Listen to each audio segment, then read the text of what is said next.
প্রিয় দর্শক, আসসালামু আলাইকুম। আশা করি আপনারা সকলেই ভালো আছেন। আজ আমি আপনাদের জন্য ছোট্ট একটি ভিডিও সাজিয়েছি। সেই ভিডিওটি হলো আমার বরই বাগান নিয়ে। আমি এই বরই গাছগুলো এবছর বৈশাখ মাসের শেষের দিকে রোপণ করেছি। আপনারা অবশ্যই দেখতে পাচ্ছেন আমার বরই বাগানে প্রায় 200টির মতো গাছ রোপণ করেছি। আমার বরই বাগানটি প্রায় 1 একর জমি নিয়ে অবস্থিত। আমি অবসর সময়টুকু এখানে সময় দিয়ে থাকি। সমাজে যারা বেকারত্ব আছেন, তারা বেকার না থেকে বাড়ির আঙ্গিনায় হোক, বাড়ির পাশে হোক, ছোটোখাটো বাগান সাজিয়ে এভাবে যদি অবসর সময়টুকু শ্রম দেওয়া যায়, তাহলে আশা করি ভালো একটি অর্থ উপার্জন করার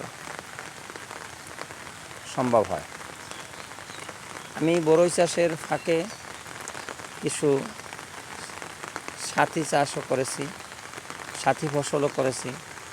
সেটা হলো, আপনারা দেখতে পাচ্ছেন বরই চাষের ফাঁকে আমি করলা গাছ রোপণ করেছি। করলা গাছগুলো এখনও যদিও ছোট, ঘন বর্ষার কারণে বেড়ে উঠতে সমস্যা হচ্ছে, এবং পাশাপাশি আমার বরই চাষের মাঝখানে যেই জলাশয় দেখতে পাচ্ছেন, জলাশয় আমি বিভিন্ন জাতের মাছ দিয়েছি। মাছ সঠিকভাবে বেড়ে উঠতেছে ইনশাআল্লাহ। হয়তো আশা করি মাছ দিয়েও ভালো একটা অর্থ উপার্জন করা যাবে।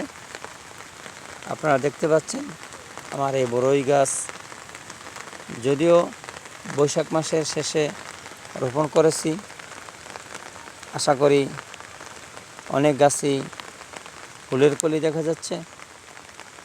কিছুদিনের মধ্যেই ফুল সঠিকভাবে ফুটে যাবে এবং ফলে পরিণত হবে। আপনারা দেখে অবশ্যই আনন্দিত হবেন। যারা বেকার আছেন, বেকার ভাইদের উদ্দেশ্যে আমি বলতেছি, আপনারা বেকারত্বটাকে দূর করে এভাবে ছোটোখাটো চাষাবাদ নিয়ে যদি আপনারা ব্যস্ত থাকেন, তাহলে বছরে ভালো একটা অর্থ উপার্জন করা যায়। আমার সকল গাছই ইনশাআল্লাহ এভাবে ফুলের কলি এসেছে। সঠিক সময় আশা করি ভালো একটা ফসল আসবে। আজ এ পর্যন্তই আপনাদের কাছে আমার ভিডিওটি উপস্থাপন করলাম। ধন্যবাদ, ভালো থাকবেন। আল্লাহ হাফেজ।